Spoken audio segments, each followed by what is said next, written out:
Welcome to Grade 12 Economics New Curriculum Part 1 of 4. In today's tutorial, we are going to discuss about the Consumer Price Index and the inflation rate. Baga nagaan gara Dorii Tube channel jedhutti dhuftan kun barnoota Economicsii kutaa 12ffaa marroo isa 4ffaati.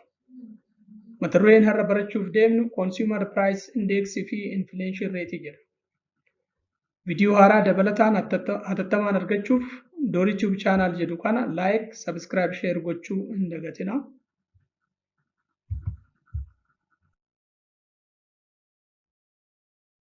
Calculating the consumer price index and the inflation rate.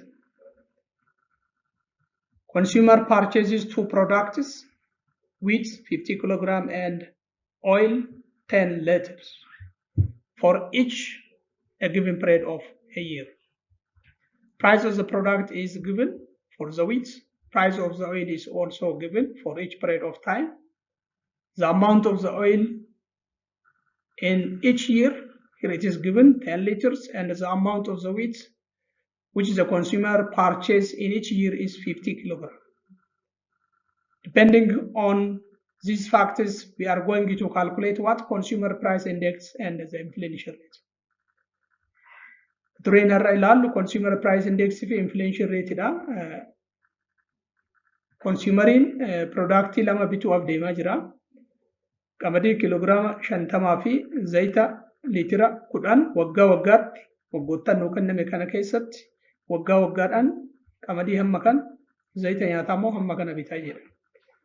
Gatiin qamadii nuu kennameera. Gatiin zayitaatis asitti nuu kennameera.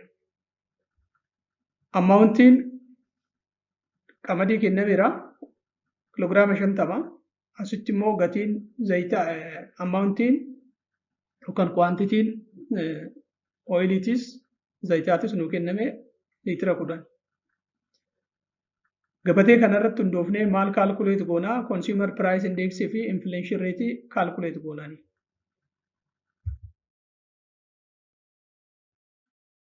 The first question here is price index in each year for a given period of time. Question number 2, the inflation rate from 2000 to 2001, 2001 to 2002, 2002 to 2003. But before we are going to calculate the consumer price index and the inflation rate, it is better to calculate what is the cost of basket of the goods. Egaa gabatee armaan olii irratti hundoofnee maal calculate goonaa consumer price index fi inflation rate calculate goona waggoottan nuu kenname kan gidduutti jechuudha. Gatiin nuu kennameera product lachuutu sarratti hundoofnee qaala'insa yookaan inflation fi consumer price index kana calculate goona. Consumer price index fi inflation calculate gochuudhaan dura maal calculate goonaa baasii product kanarratti waggoottan nuu kenname keessa irratti baay'ee baasisaa dursinee calculate goonani. Step 1, compute the cost of the basket of the good in each year. So how you can get the cost of basket of the product in each year? Simply multiply the price of the product with the amount of the quantity purchased. So in the first year, in 2000, the amount of the price of the wheat is 2 birr, that is quantity is 50, 2 times 50 plus for the oil, price is 10 and quantity of the oil is also 10. 10 times 10, 200. In 2001, the cost of basket of the good is 3. Price of the wheat 3 times 50 plus Price of the oil is 13 times 10. 13 times 10, which is equal to 218. In 2002, price of the wheat is 2, amount of the quantity is 50, therefore 2 times 50 plus 14 times 10, which is equal to 240. The cost of basket of the good in 2003, again 4 times 15 plus 24 times 10, which is equal to 240. Therefore, those are what the cost of basket of the good in each a given period of time. Steppii jalqabaa irratti maal calculate goonaa baasii tokkoon productii kana irratti ba'e waggoottan nuu kenname keessa irratti calculate goonaa.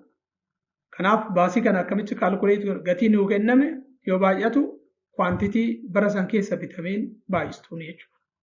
Fakkeenyaaf kan qamadii bara 2000 keessatti gatiin isaa 2 qarshii 2 yoo baay'atu quantity isaa meeqa 50 2 baay'isuu 50 irratti bara kana keessaan biraa wanti bitame maa inni zayita gatii zayitaa meeqa 10 baay'isuu 10 waliin baay'istuu yoo walitti daatan meeqa ta'a 200 ta'a. 2001 akkasumatti hojjettu 2001 qamadiin gatiin isaa 3 hammi bitan 50 3 baay'isuu 50 yoo ida'amu 13 baay'isuu 10 meeqa argattu 280 argattuuni 2002 gatiin qamadii 2 kiloogiraama 1 qarshii 2 yoo baay'atu hammi bitame immoo meeqa kiloogiraama 50tu bitameeni ittiin baay'isuu kan zayitaa qarshii 4 baay'isuu 10 yoo waliin baay'ista meeqa 240 argattu umarratti gatiin qamadii 4 50 baay'isuu irratti 24 baay'isuu 10 jettu 240 jechuudha.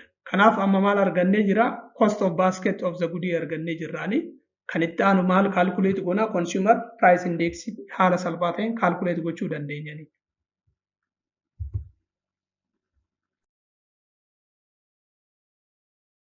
Step 2, take 2000 year as a base year and compute the consumer price index in each year. Therefore, by using of the consumer price index, which is equal to current cost of basket of the goods over the base year cost of basket of the good multiplied by 100. The cost of the basket of the good in each year is here we already calculated. Therefore, upon substitution the value of the cost of basket of the good in each year, then we can calculate what is the consumer price index. For example, for the case of 2000, the consumer price index, cost of basket of the good in 2000, it is 200 over the base year. Since 2000 is the base year or the beginning year for us, over 200 multiplied by 100, which is equal to 100. Consumer price index in 2001, the cost of basket of the good is here in 2001, 218. 218, the base is constant, it never changes throughout. So 280 over 200 multiplied by 100, which is equal to 140. For the case of 2000, the cost of basket of the good is 240. 214 over 200 multiplied by 100, which is equal to 120. In 2003, the consumer price index, cost of basket of the good is here, it is 400 over the base year 200 multiplied by 100, which is equal to 200. Therefore, those are what the consumer price index in each year. Egaa marsaa lammaffaa irratti maal calculate goona consumer price index calculate beeziin ka'umsi keenyamaa inni bara 2000 akka ka'umsatti fu'anna. Kanarratti hundoofnee consumer price index formulaatti fayyadamnee maal calculate goona consumer price index calculate goona jechuudha. Already cost of basket of the good yookaan immoo baasii productii waggoottan darban arfan irratti hamma kanatu ba'e isa kanarratti hundoofnee consumer price index keenya calculate goona. Bara jalqabaa irratti cost of basket of the good meeqa 200 irra 200 walqixataa 100 kun yeroo hundumaa beezii irratti yookaan reference point ka'umsa irratti calculate gochuus baattaan consumer price index reference year keessan irratti maal ta'a yeroo hundumaa 100 ta'ani. Consumer price index bara 2001 cost of basket of the good isaa meeqa yookaan immoo baasiin 280 beezii yeariin hin jijjiiramu waggoottan hundumaatu fi jallisaa hin jijjiiramuuni 200 virtuu 100 baay'istuu 140 ta'a. 2002 cost of basket of the good 240 yoo hiram 200 baay'isuu 100 meeqa ta'a 120 ta'a. Kan 2003 akkasumatti hojjettu cost of basket of the good 400 meeqa 200 virtuu yoo baay'atu 200. Kanaaf amma maal arganneerra jechuudha consumer price index kan waggoottan arfanii argannee jirraane jechuudha. Kanaaf amma haala salphaa ta'een maal calculate gochuu ni dandeenya inflation rate calculate gochuu ni dandeenya formulaa keenyatti fayyadamne.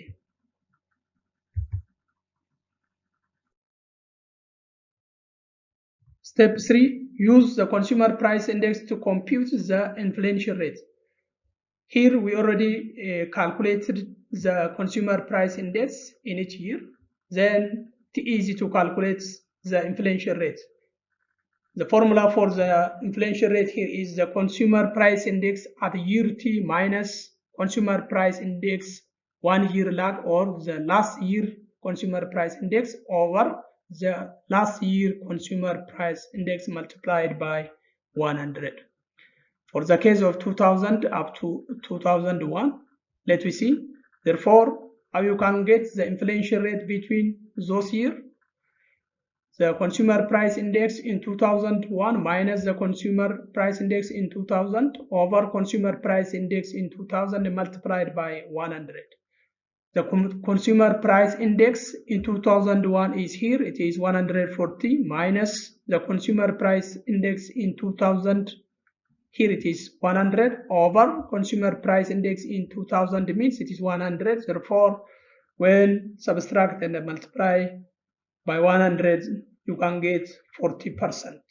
This is the inflation between 2000 and 2001.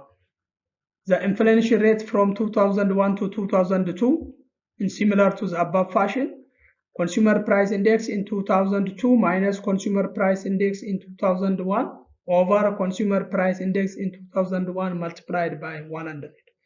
Consumer price index 2002 means consumer price index 2002 120. Consumer price index in 2001 means 140. Therefore, 120 minus 140 over 140 multiplied by 100, which is equal to negative 40.29%. Egaa step sadaffaa irratti maal calculate goona inflation rate keenya calculate goona. Consumer price index already maal goone calculate goone irra ammaan itti aanu inflation rate waggoottan nuu kenname gidduutti calculate goona jechuudha. Fakkeenyaaf bara 2000 haga 2001 qaala'insi jireenyaa meeqa jechaa jira. Formula kanatti fayyadamna. Consumer price index kan bara kana yoo irratti consumer price index kan bara darbee irra consumer price index kan bara darbee yoo baay'atu dhibbaan baay'istu jechuudha.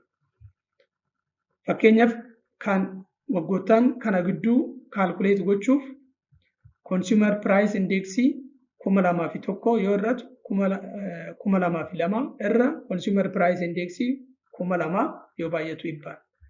Consumer price index 2001 140 consumer price index kan 2000 immoo dhibbaa. Kanaaf 140 yoo irratti dhibba baay'isuu dhibba jechuu yoo waan hin baay'istanii walirraa hir'istan meeqa argattu persentii 40 argannaa jechuudha. Qaala'insi jireenyaa waggoottan kana lamaan gidduu jiru. Kan itti aanu qaala'insa jireenyaa bara 2001 haga 2002 gidduu jiru akkuma gubbaarratti hojjenne kanas akkasumatti hojjettuuni jechuudha. Consumer Price Index 2002 yoo irratti Consumer Price Index kan 2001 irra Consumer Price Index 2001 baay'isuu dhibbaatiin guutuu. So Consumer Price Index 2002 asitti calculate goone irraa 20 kan 2001 40 walirraa aristu 20 irraa 40 yoo hiramu 40 baay'isuu dhibbaa maal ta'a negative 14.29 ta'a jechuudha.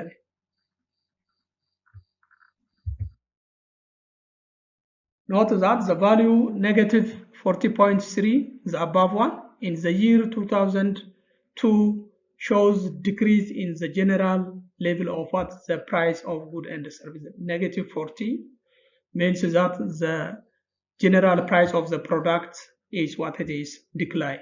This is known as deflation. The inflation rates from 2002 to 2003, let's do again in similar fashion to the above. Then you can get what? 66.6%. Overall, the inflation occurred between 2001 and 2003, while the deflation occurred in 2002. The increasing in the price of the product is occurred between, here it is positive, in 2000 up to 2001, again in 2003, there is the inflation rate, the yellow one. But in 2002, this is not 1, this is 2, 2001 to 2002, make it correct. Therefore, it is a negative. It shows that there is a deflation, the opposite of what? The inflation, which is known as the deflation. That means the price decline continuously for a given period of time. Egaa wanti nuti hubannu negative 14.3 aan gubbaarratti calculate goone sun maal nutti agarsiisa gatiin productii waliigalatti gadi kufuu isaati agarsiisa jechuudha. Inflation bara 2002 haga 2003 akkuma gubbaarratti calculate goone isas calculate yoo gootan maal argattu 66.6% argattuuni jechuudha. Walumaa galatti qaala'insi jireenyaa baroota kam keessatti jiraata? 2001 fi 2003 keessa jiraata. 2002 maaliif hin jiraanne productii qaala'insi jireenyaa negative kanaaf gatiin meeshaalee maal bu'ee gadi bu'uu isaan nu agarsiisa jechuudha.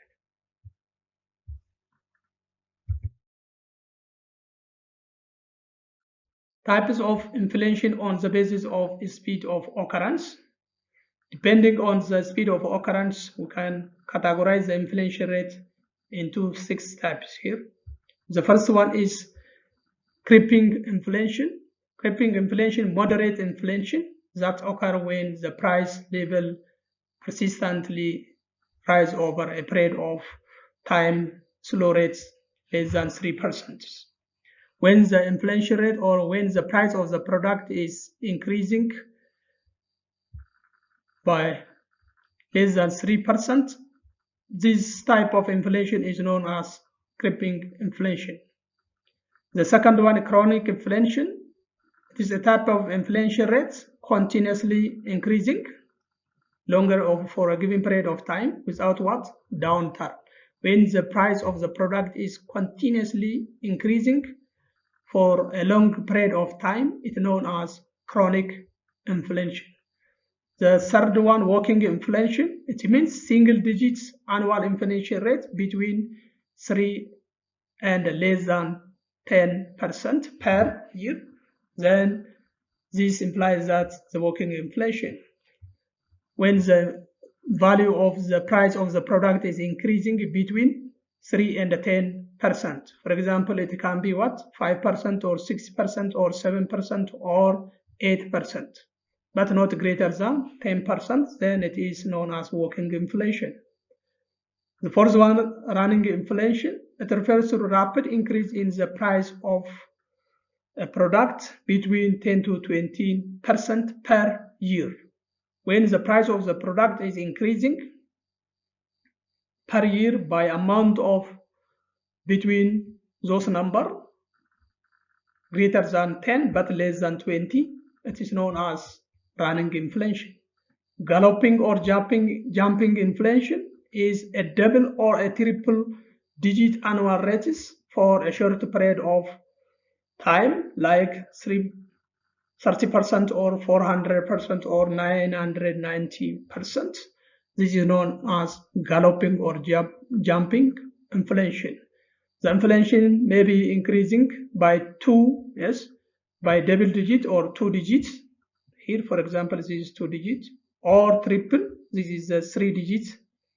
Such type of inflation is known as galloping inflation. The sixth hyperinflation. This type of inflation is uncontrolled price increase, such as over 50% monthly. Maybe it increased by 1000% per annual, or quadruple or 4 digits. That means such type of the inflation may be known as what? The hyperinflation, and it is very dangerous types of the inflation. Why it is dangerous? Because it is uncontrollable. It is very dangerous for one country's economic development.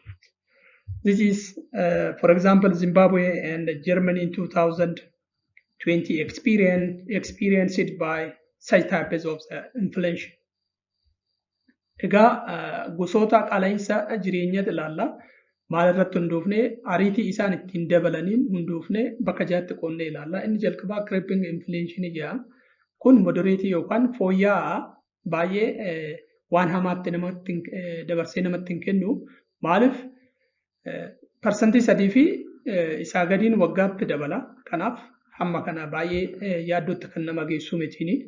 Chronic inflation kan jennuun immoo kun calliseetuma waggoota dheeraaf gatiin meeshaalee waggoota dheeraaf osoo addaan hin citin yoo callisee dabale maal jedhama? Chronic inflation jedhama jechuudha. Walking inflation kan jennuun immoo dijitii takkaan yookaan immoo dijitii takkaan yookaan dijitii lamaan dabaluu danda'a. Garuu maal gidduutti argama? 3 fi parsantii 10 gidduutti argama waggaatti jechuudha. Waggaatti parsantii 3 haga 10 yoo dabale, lakkoofsota kana gidduu jiru yoo dabale, qaleensi jireenyaa kun maal jedhama? Walking inflation jedhama jechuudha. Fakkeenyaaf maal ta'uu danda'a? 4 ta'uu danda'a, 5 ta'uu, 6, 7, 8 ta'uu danda'a. Garuu 10 ni caalu, 3 ni caalanii jechuudha. Running inflation immoo maal? Baay'ee hatattamaan gatiin meeshaalee ni dabalanii parsantii 10 haga 20 waggaatti yoo dabale maal jennaani? Running inflation jennaani jechuudha. 10 irra ni caala, 20 gadi. Gosoonni inflation kanaa immoo maal? Running inflation jenna. Galloping or jumping inflation kan jennuun immoo double digitii yookaan digitii 3 yookaan digitii 2 yookaan digitii 3 dabala. Yeroo muraasaaf jechuudha. Baay'ee waggoota dheeraaf miti, yeroo muraasaaf. Fakkeenyaaf parsantii 30 yookaan parsantii 4 yookaan immoo parsantii 999 dabaluu danda'a. Inni kun galloping inflation jenna. Hyperinflation kun immoo qaleensa jireenyaa baay'ee kan to'achuu hin dandeenye jechuudha. Humna biyyattiitii ol ta'uu danda'a qaleensi jireenyaa kun. Fakkeenyaaf parsantii 50 dabaluu danda'a. Ji'a tokko keessatti gatiin meeshaalee parsantii 50 ol ka'uu danda'a. Yookaan immoo parsantii 1000 waggaatti ol ka'uu danda'an jechuudha. Seenaa addunyaa keessatti yeroo biraa bal'inaan ilaallaa islaayidii itti aanu irratti. Garuu Zimbabwee fi Jarman biyyoota fakkeenyaaf hyperinflation kanaan rukutamanii jechuudha. Zimbabween bara 2007 haga 2008, Jarman bara 19 waraana addunyaa lammaffaa naannoo kana keessa jechuudha. Waqtii kana keessatti hyperinflation ishii naannoo 10,000 parsantii 10,000 qaqqabee ture.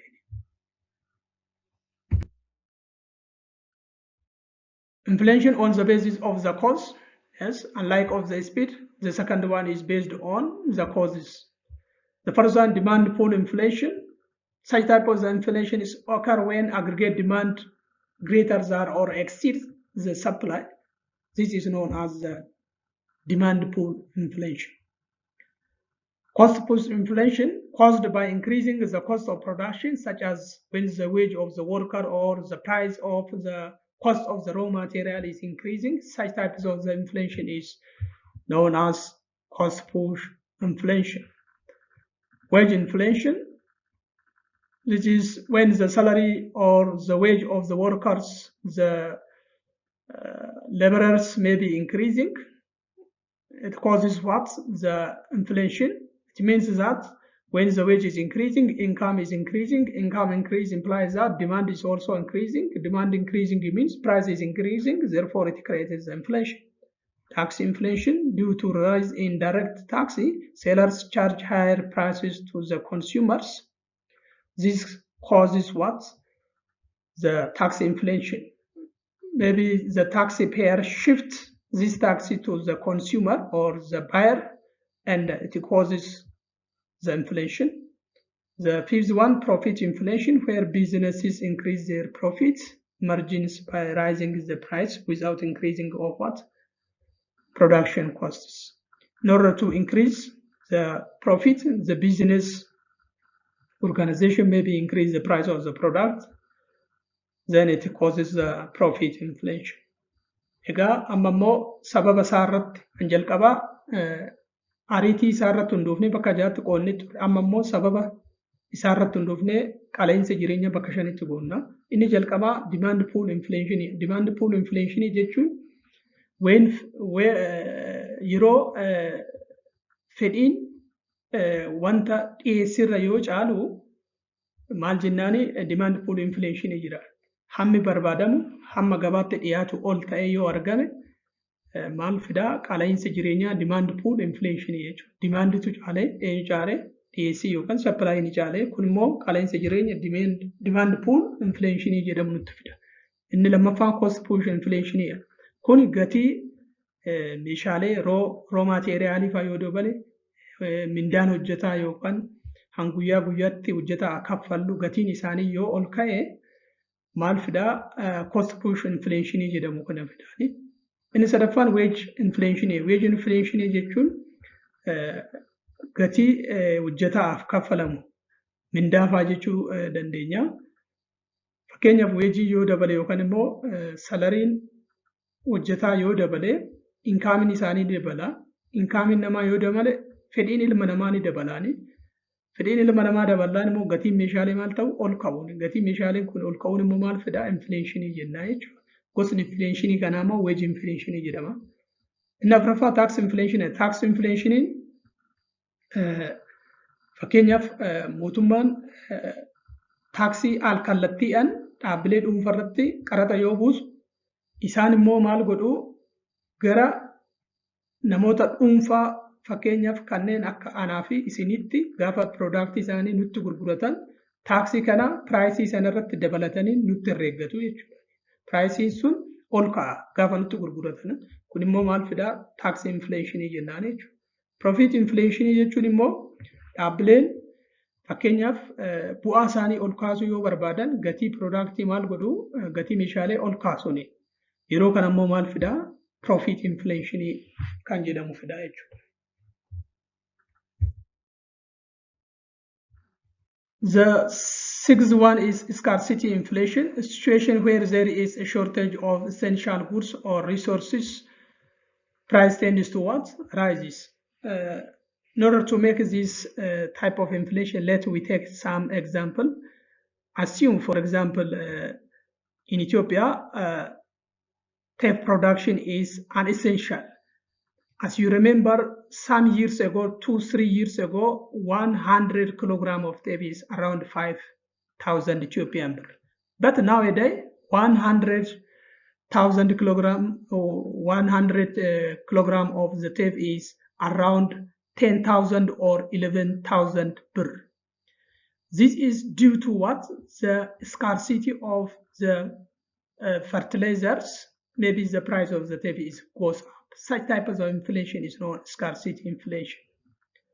The seventh one, deficit inflation. Finances, borrowing or printing of money can lead to what? Increasing the money supply. When the government encountered with the problem or shortage of the money or deficit inflation maybe occur.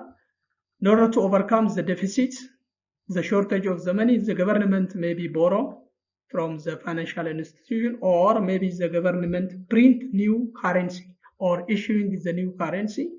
When the government borrow money or print new currency, it causes the increase in the money in the market. When the money increase in the market, this is cause the inflation, which is known as deficit inflation. The eighth one, credit inflation. Banks and financial institutions lend money, can increase what? The money supply and causes the inflationary pressure. When the financial institution increase their lending to the customer, then the supply of the money is increasing in the market. This cause again causes what? The purchasing power of the money is decreasing. It means that the price of the product goes up and causes the inflation, and such types of the inflation is maybe known as the credit inflation. Foreign trade induced inflation, change in international trade patterns such as currency depreciation can impact domestic price, leading to what? Higher import prices. The last one is population inflation. It means that price rise due to what? Rapid increase in the population. Therefore, those are what? The types of the inflation based on its causes. Egaa inni jaaffaan sababa isaa irratti hundoofne inni jaaffaan qaleensi jireenyaa scarcity inflation jedhama. Kunis meeshaaleen baay'ee barbaachisoo yoo ta'an yeroo gabaarraa dhabamanii jechuudha. Fakkeenyaaf maal isinii fudhee Itoophiyaa keessatti yeroo ammaa kana xaafii fudhaani waggoota 3 arfan darban gatiin kumtaala tokko xaafiin naannoo 4,000-5,000tiin bitamaa ture. Har'a garuu kumtaalli tokko naannoo 10,000-11,000tti gurguramaa jiraane jechuudha. Kuni maalirraa dhufe yoo jenne scarcity xaa'oorraa yookaan hir'ina xaa'ootu gatiin xaafii akka ol ga'u taasisee jechuudha. This is what doing by the scarcity yookaan hir'ina xaa'ootu gatiin xaafii akka dabalu isa taasisee jechuudha. Deficit inflation kan jennuun immoo maa'inni mootummaan yeroo baajanni isa hir'atu maal godhaa ni liqeeffata yookaan immoo qarshii haaraa print godhee baasaa jechuudha. Yeroo liqeeffatu yookaan immoo qarshii haaraa print godhee yoo baasu gabaarratti hammi qarshii ni baay'attiini. Birriin yookaan qarshiin gabaarratti ni baay'atti. Birrii yookaan immoo qarshiin gabaarratti baay'atte jechuun dandeettiin ishee waa bituu maal ta'a? Gadi bu'anii xiqqaatanii. Peeparii yookaan immoo waraqata taati. Dandeettiin ishee waa bituu xiqqaa jechuun gatiin meeshaalee ol ka'a.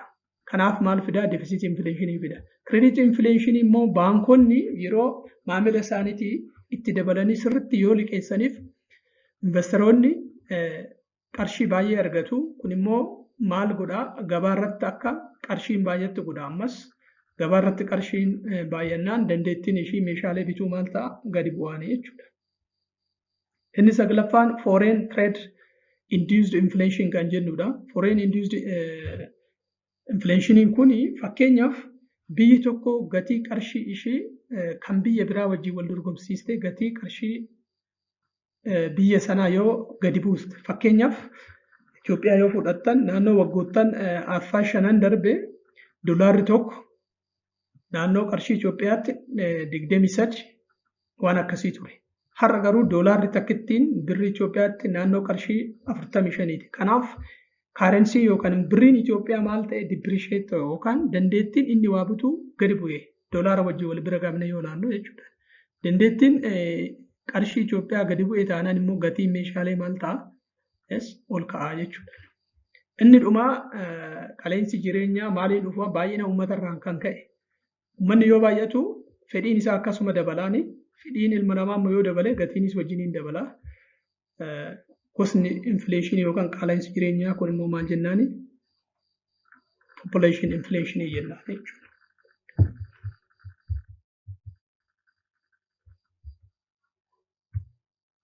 As we see the experience from the world, in the history here, there are many countries that may be affected by the inflation. For example, when you take Germany in 1923 hyperinflation crisis,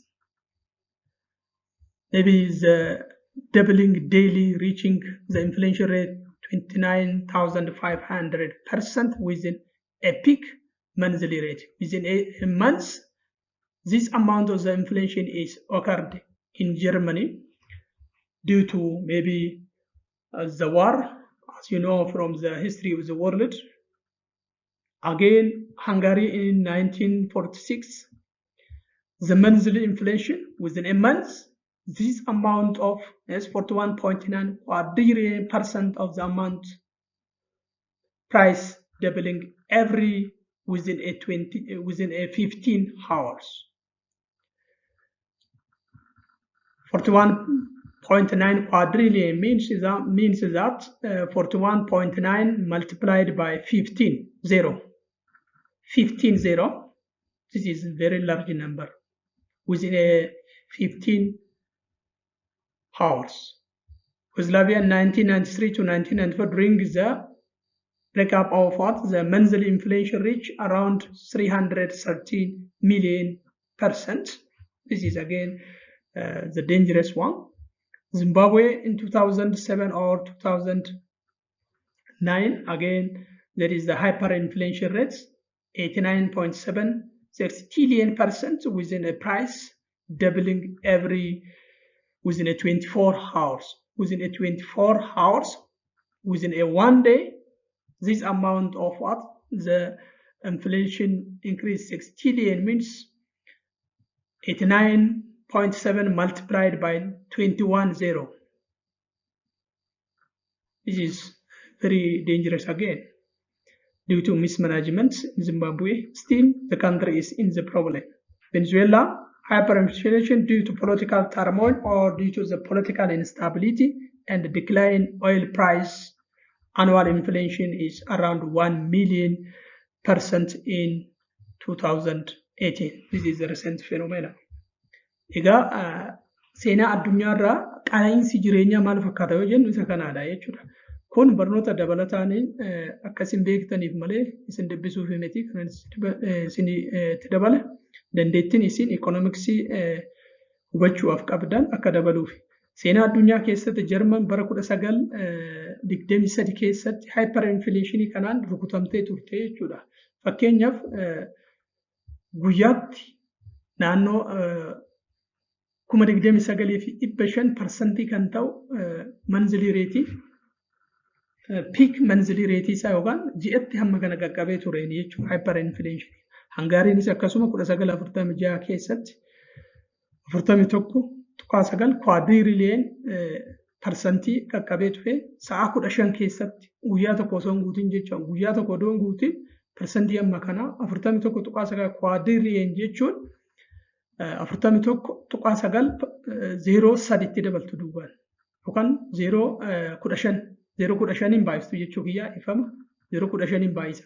Lakkoofsa baay'ee guddaa ta'e jechuudha sa'a 15 keessatti. Yugoslaaviyaan akkasuma bara kana gidduutti monthly inflation yookaan ji'a keessatti 300 naannoo miliyoona 313 dabalee jiraan. Zimbabwe baroota kana keessa hyperinflation rukutamtee turte ishiinis 89.6 trillion. Lakkoofsa kana 0.21 baay'isnaa jechuudha. Lakkoofsa baay'ee guddaa ta'e 6 trillion jechuun 0.21. Zimbabween baay'ee rakkachaa ture. Har'allee keessaan baane sa'a 24 keessatti yookaan guyyaa tokko keessatti lakkoofsa baay'ee guddaa kana ta'e Zimbabwe keessatti dhalatee jira jechuudha. Inni dhumaa Venezuelaan fakkeenyaaf waggaatti naannoo miliyoona 1% hyperinflationiin biyya san keessatti ta'ee ture jechuudha. So this is overall the history of what is the inflation in the world. I think you understand some important points on the inflation. We'll continue within the other video for the next time. Let we stop for today on this one. Thank you.